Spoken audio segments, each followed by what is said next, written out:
So, to become better in Survivor, I will show you some tricks that I personally use during a chase. I have around 11,000 hours on Dead by Daylight, which most of them on Survivor. 10k from those hours were played on console. I used to play on PS4, and on PC I have a little bit over 1k. I will try to explain it while showing you one of my chases so I can point out how I connect loops, my fast decision making, and of course other things such as small mistakes that you should not make in a chase. I make many guides for beginners all the way up to very advanced survivors, so whether you want to take my advice, it is completely up to you. Also, what I do want to point out is that I play on a controller, a PS5 controller to be more specific, but it really doesn't matter whether you play on a PS5 controller, PS4, Xbox, or even mouse and keyboard. I will also be going through my settings, my keybinds, because I feel like a lot of people are asking me about these questions. I do stream on Twitch as well, and most of my chases that you will see on YouTube are always done on my streams, so if you want to check that out as well, I'll leave a link in the description. So yeah, let's get straight into the educational guide. So right off the bat, time is very important in Dead by Daylight, and if you're confident enough, you can take the chase for your teammates so they can stay on gens. I see this Trapper setting up traps, but I don't want that, of course, because obviously I want to get chased early, and Trapper early is very weak. As long as he didn't set up traps on the map, he is very weak. So I wanted to interrupt that so I can start a chase very early on, and as you can see, it worked. So the Trapper starts chasing me. What you will also notice is the way how I look behind me. Now, a lot of people are saying that I'm exaggerating on how many times I look behind me at a killer. It is very important to look behind you what a killer is doing. I know a lot of beginners, they don't really know how to look behind them, and it's too hard because when they look behind them, they start running into things. But the whole thing is that when you look behind you, you obviously have to know what's in front of you. So when I'm looking behind me, I always know what's in front of me. So when I look behind me, I want to see what the killer is doing. I look in front of me again, I analyze what's in front of me. I look behind me again, I see what the killer is doing. And for me, this is very important because I want to see what the killer is doing at every single second, so I don't lose any opportunity, so I don't lose any mind games. It's all about mind games. So if I don't look behind me for a split second, that split second can end the chase, for example. So it's always important to look behind you and see what a killer is doing. You will also notice right here that when the killer is setting a trap, I immediately moved to another loop. If I wasn't looking behind me, yes, maybe I can hear him placing a trap, but then you still won't be able to see where he's placing a trap. So it is very important to always look behind you because you need to plan your next move. So while he's setting up a trap, there is no need for me to stay here because this is super unsafe. I see a pallet to my right, but there is another thing. Distance. As you can see, I have a lot of distance from the killer. There is no need for me to stay on this pallet when I have distance. You need to take advantage of every single opportunity.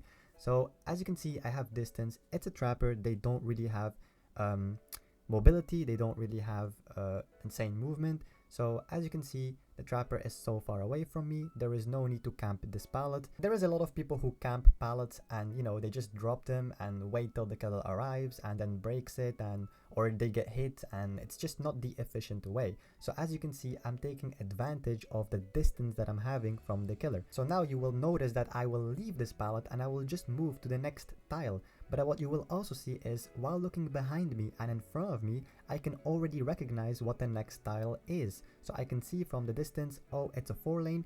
I know immediately by entering this tile, I'm going to go for the window because I recognized what tile it was by looking behind me, in front of me, analyzing my surroundings.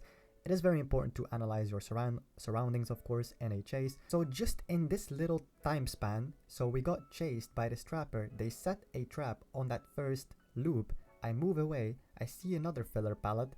I don't stay there because I have distance from a killer, and because I was looking behind me and in front of me and I was analyzing my surroundings, I already saw what the next tile was going to be from a distance. While I'm approaching that tile, I know what it is, so while entering from the pallet side, I immediately go for the window. But when I'm vaulting the window, I'm holding a check spot. Now, what is a check spot? A check spot is a very safe place in a loop where the killer technically can't reach you. Now, you're probably thinking this is so overpowered and that's so unfair for the killer, but you need to play check spots very correctly. I will show you an example on how to use check spots in a tile, in a loop.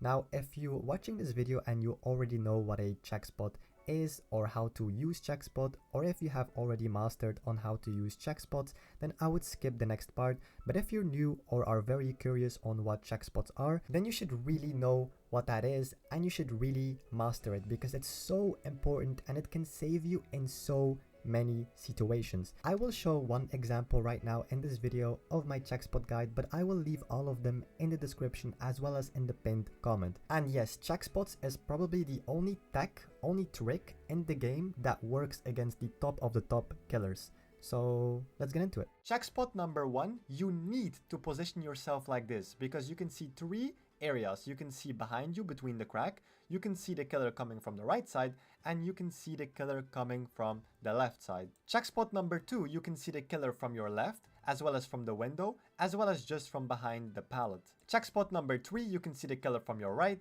as well as from your left. Of course, there are crossroad check spots again, and I will explain while getting chased. Now over here, I see the killer coming from my right. I vault the pallet and I will look through the pallet because I need to know if the killer will actually commit from behind the wall to my right, basically behind me, or if the killer will double back last second. And I will show an example later as well, what I mean by that. After looking through the pallet, I don't see him, which means he's committing from behind me. I'm on this check spot now, but I will continue looping because he's still behind me. I will vault and I will do the same thing.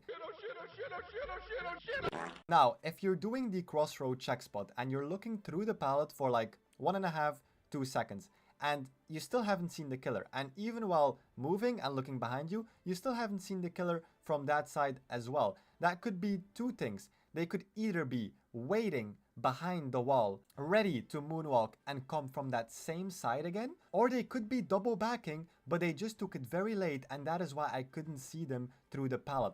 But in this case, if this happens, make sure you make it to the next check spot as soon as possible so you can see where the killer is coming from. Because from this position, you can see if the killer is moonwalking from your right or if they're actually double backing from your left. In this case, they did double back from my left, but I still made the pallet. What are you doing, step bro? Bruh. Now, here is an example of bad timing. Now, here I took it a little bit too fast. Now, as you can see, I'm looking through the pallet, but I didn't look enough. And that was pretty quick. Poor performance indeed. And as you can see, this can happen. Now, from this check spot, they can also come from this side. Now, that is why you have the 3 areas that I mentioned in the beginning, because you can see where the killer is coming from. Now, I vault the pallet, and they will come from this side again. However, if you don't see the red stain, once again, it could be many things. The killer could be moonwalking, so they could still come from this side but moonwalking, or they're double backing already to come from that side on the other side. If this happens, make it to the next check spot as soon as possible, because from here you will actually see the killer did double back. And if this happens, if you see them coming from your right, you just continue looping, vaulting the pallet. And from here, once again, I will do the crossroad check spot. I didn't see him. They are committing from my back. However, that's why you have to wait on this check spot. This is why this is a check spot, because from here you need to see if the killer will actually double back again. In this case they did, so they can cut me off from my left side, but this is a check spot, so I wait there and I see what's happening. Now you can see the killer coming from my left. They are moonwalking. I can see them moonwalking. They're coming from behind me, and I just vault the pallet. Oh my god, Be careful though, because they can moonwalk from here too and then come from your left, but then they can moonwalk from here as well. Now, what can happen here is they could be moonwalking and actually still come from there, or they could be double backing and going around the pallet trying to catch you from the other side. To prevent this, as you can see, I made it to the pallet, so basically my check spot as fast as possible, and yes, indeed, they did double back and they are going around the wall to catch me from this side basically. But since I know, I'm just going back to my other check spot, as you can see over here. How do you feel about yourself? A failure? Yes. Now, here is an example of bad timing. So they moonwalk over here, and then they will pretend they're committing.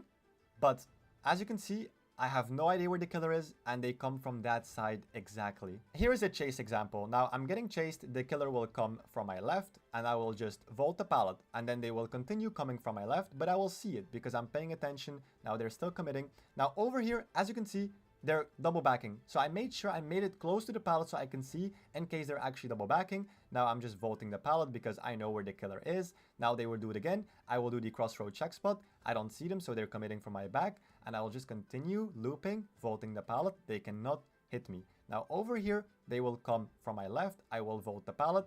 And this is something that I want to talk about because... Litang you, maliwanag ba yon? Dahil doon, hoy!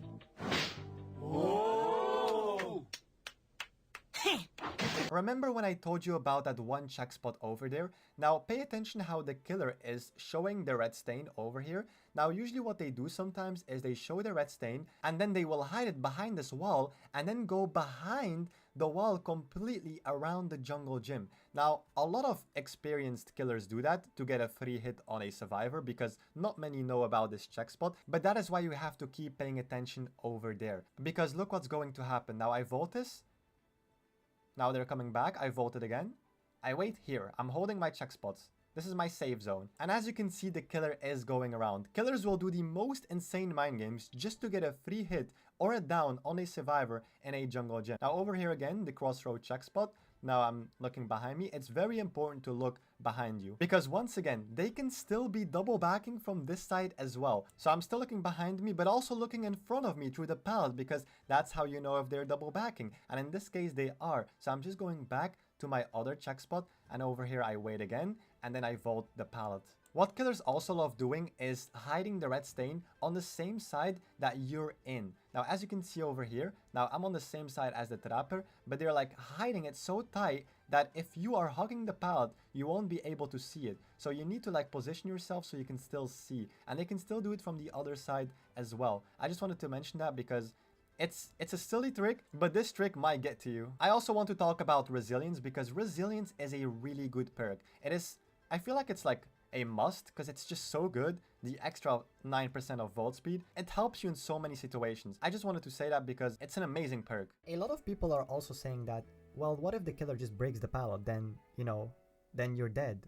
No, because if the killer breaks the pallet, you just make it to your next pallet. You just need to make sure the killer does not zone you. And that's the whole point of, you know, the check spots and positioning yourself is to make sure you don't position yourself in a spot that is zonable. So you need to make sure you always have an escape plan while doing these check spots. I keep moving. I see a pallet to my right. I don't need that pallet because the killer has... I have so much distance from a killer. I see that the killer is getting closer. I see a pallet nearby.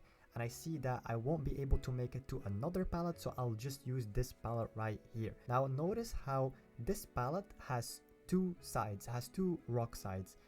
This one, for example, is a safe filler pallet. It is more safe than most of the filler pallets you will have on the map. Now, most of the time you will have filler pallets with a very short side, like a very short side, and a long side.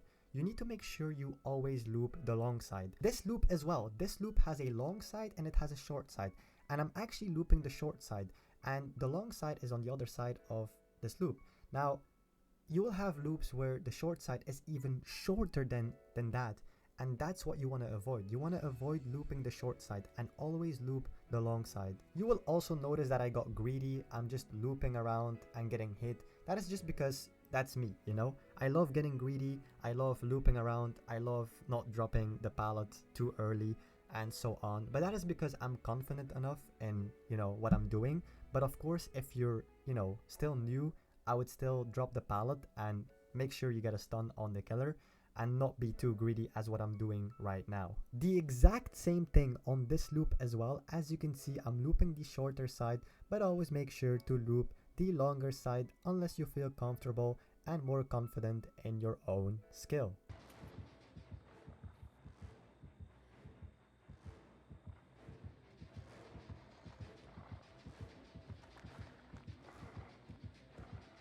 No way I'm winning this side. There's no way. Oh! No! The ping! Oh no, she's on me, she's on me. Going to the boot. She's on me.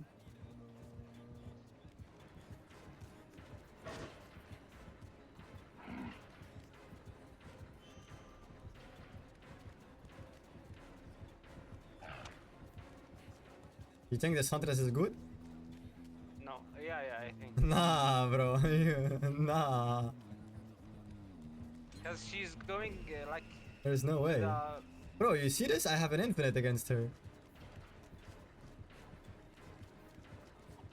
She's going to the base. To the hook, you know? Like she knows. But bro, there's no way she's good, no? Probably like mechanically, like, but she's going Oh, to... okay, okay. There, bro, it's devious. Nah, bro, what is that pallet? That's the most insane palette in the game, bro. What do you mean?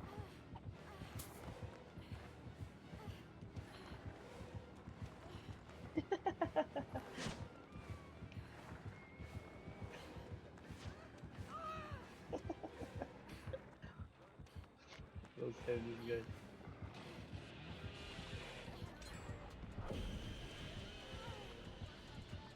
Wait, Once again, talking about the check spots, as you can see, I'm getting chased by the same trapper. Once I approach this pallet gym, I will play this pallet very safely. Always take your time, look at the killer, keep walking in your chases, which is also a very important thing that I forgot to mention, is to walk in your chases. Take your time, don't be too afraid, don't get nervous, and that's the most important thing. Walking in a chase is very important, especially when you're exhausted, and you can recover from your exhaustion while you are in a chase, because walking recovers from your exhaustion, and if you keep running, you cannot recover from your exhaustion. So let's say you're running sprint burst and you're exhausted, but you almost have it back, it almost recovered. Keep walking in your chases so you can get your sprint burst back. Now these are examples from the new DBD 2v8 game mode. I'm not using any exhaustion perks here, but you know, if you're exhausted and you want to keep recovering from your exhaustion, make sure to walk in your chases. Also, you can guess why I paused the video right here, because as you can see, there is a trap on the window of Shack. Once again, it all comes down to analyzing your surroundings, and once again you will see me do the exact same thing. So as you can see, I'm just looping this trapper, and once I'm around Shack, as you can see this filler palette, I take a look if there is a trap. I'm still gonna go around because I have enough distance just to be super safe. And yeah, that's just how you know, keep paying attention. Let's talk about 360ing, FOV tags, window fakes, all of these dukes. Now, these dukes can come in play if you have nothing else to play around with. For example, right here, as you can see, this window is trapped. I'm going around, I have nothing else to play around with. Window fake doesn't work, 360 works, maybe I can get away, FOV tag, I get hit. I'm going to the next pallet, which is over here, but sadly this pallet is also trapped. So what can I do in this situation? Nothing much, so I'm pretty much dead right here. This is a 2v1, so this is a lot harder, and of course you can stay alive longer and provide your teammates with more time to do gens, and it's still a good thing. Like, learning how to 360, FOV tag, window fake, this is all good. It can actually, you know, help you stay alive longer in situations where you should be dead. So it's always a good thing to learn them. As you can see here too, I was dead here, but because of the FOV tag, I got away. But then two killers approached me, and of course, I am just so dead. So if you truly want to learn how to 360 FOV tag or, you know, window fake, I will leave the link in the description as well as in the pinned comment. Now, these guides that I will be mentioning in the pinned comment and description, they are very detailed. So if you want to learn how to 360 FOV tag or any other juke, these are very detailed guides showing you from how to do it, the settings, and everything else. So as you can see, these are just a few examples of, you know, what a 360 is, in case people don't know what it is. I feel like by now the whole DBD community knows what that is, but of course, if you're new, this is what a 360 is, and I do it on controller, so, but it doesn't really matter whether you are on mouse and keyboard or anything. My guides really cover up everything that you need to know. What you can also do is, if you find yourself on the edge of the map and you have nothing else to play around with, you can, you know, spend time on tiles such as like a Z wall or a U wall. You can keep looping them there for as long as possible. They are very weak tiles, but you know, it's better to loop them than to just, you know, run on the edge of the map and just die, you know. Like I said, even simple things as a unsafe tile can save you or keep you alive way longer than you actually think. Even simply running around a tree is still a higher chance for the killer to hit the tree than to actually just hit you, you know? Every second is important in DBD. Every second can give your team time to do the objective. So I just wanted to point that out. Taking aggro. Now what is aggro? Now if you see a teammate being chased and they're injured or they're in a bad position or they're dead on hook, what you can do, or what you should do, is if you're not dead on hook and if you're not injured, or if you're injured but you're not dead on hook, you can take a hit or you can take chases for your teammate. So as you can see in this example right here, I took the chase instead to save this Claudette. Sometimes what you have to do when you take aggro is you really have to show yourself to the killer. Like, you really need to be close, because if you take aggro from far away, the killer will just ignore you and go after the person who's injured. So always make sure when you take aggro, you are very close to the killer and you are ready and prepared to be chased. At the end of the day, DBD is not about individual skill, it's also about team play. You open that gate where I was hooked? Or where you were hooked, I think? I'm gonna keep her busy, until you open it. Wait, she's going back. Wait, yeah, she's on me, yeah, open it. Alright, I'm running back.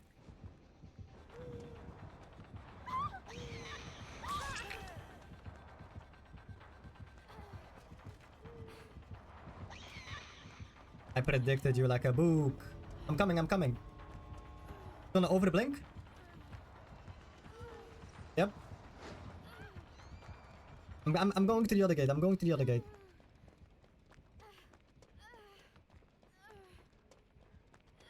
Wait, never mind. I got hatch. Oh, nice. Okay.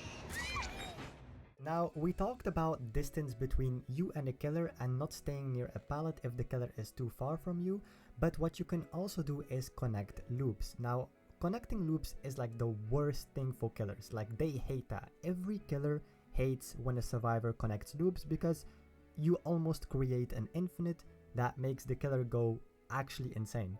So when you're looping a pallet, and remember, I'm not talking about distance between you and the killer like we talked before. I'm talking about connecting loops. So when you're looping a pallet and you see a pallet nearby, try to combine these two loops. Always try to combine pallets with each other. They also call it chain looping. You can make from a small loop a bigger loop just by connecting loops. So pretty much the whole point of connecting loops is if you're looping one pallet and you're not connecting loops, then you're more forced to drop that pallet because you're only staying in one position. But if you connect loops, you're not forced to do that. Like, you're not forced to just drop a pallet. Like, you're looping the first pallet. If you see that you have, pretty good distance, on the loop, then you connect the other pallet and so on. And then, when you connect that pallet, you see something else, you connect that other pallet as well. So like, it's so effective when it comes to like connecting loops. And then one of the things that I will always repeat in all of my guides that I will ever make, efficient looping. With that, I mean, you need to get the most out of every loop. When you're looping something, you want to make sure that you're hugging the loop very, very tightly. Not too tightly because you will get stuck on the loop, but just enough that you're sliding over it, But just enough that you're sliding over the loop, just like butter, If you take any loop wide, you will most likely only be able to run around it once, but if you loop it efficient and you're hugging the wall, like I said, you will get the most out of every loop, and you will loop it way more than once. And these are just examples right here where you can see that I'm just like sliding over the loop, just letting my camera do its thing, Like, I'm moving my character, moving my camera. It's all going, like water, I don't know how to say it. Any loop can pretty much look bad if you don't loop it efficient, right? That's just how it is, right? If you loop any tile inefficient, then it's gonna seem like a bad tile and people are going to blame the tile for going down so fast, You can't just blame the tile if you're not looping it how you're supposed to loop it, Okay, so for my settings, I play on low. The reason I am playing on low is because look what happens when you put it on ultra. So when I put it on ultra, notice my screen is gonna turn darker. So when I click this, you see it's dark. It's more dark. And obviously I don't like that. Even though I'm using reshades, which is this. This is original DBD. This is reshades. I still prefer to put it on low. This has to be 100. To put this on 100, you need to turn that off. You put that on 100. You turn that on again. And then for the rest, I play on 120 FPS. Controls 80 cents on Survivor. I play on controller. Input bindings, all of them are default. My final advice is that don't take it too serious. You will get it eventually. Don't be sad that you couldn't get it right away. Everything takes time. Nothing will be achieved right away. Results don't come right away. Remember that, please. And just stay consistent, you know? That's just my final advice right now. I really hope you enjoyed this video, and don't forget to check out my recent content. I mainly upload looping videos, everything. It's, you know, all I do. So yeah, I'll see you next time. Peace.